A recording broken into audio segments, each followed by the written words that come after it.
ஒரு கொத்தனார் ஒரு முதலாளியிடம் பல ஆண்டுகளாக வேலை செய்து வந்தான். அவன் மிகச் சிறந்த வேலைப்பாடு கொண்டவன். ஒருநாள் அவன் ஓய்வு பெற விரும்புவதாக முதலாளியிடம் கூறினான். முதலாளிக்கு அது வருத்தமாக இருந்தது. இருந்தாலும் அவர் கொத்தனாரின் முடிவை மதித்தார். முதலாளி கொத்தனாரிடம் கடைசியாக ஒரே ஒரு வீட்டை மட்டும் கட்டித் தருமாறு கேட்டுக்கொண்டார். கொத்தனாரும் ஒப்புக்கொண்டான். ஆனால் அவன் ஓய்வு பெற வேண்டும் என்ற எண்ணத்தில் அந்த வீட்டைக் கட்டும் வேலையில் மனம் ஈடுபடவில்லை. வேலையும் சுமாராகத்தான் இருந்தது. வேலை முடிந்ததும் முதலாளி வந்து வீட்டைப் பார்த்தார்.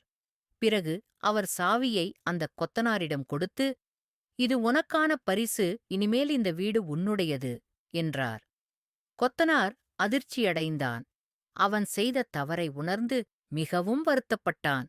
நீங்கள் செய்யும் ஒவ்வொரு வேலையிலும் உங்கள் சிறந்த முயற்சியை கொடுங்கள். நீங்கள் செய்யும் அனைத்தும் உங்களுக்கே திரும்ப வரும்.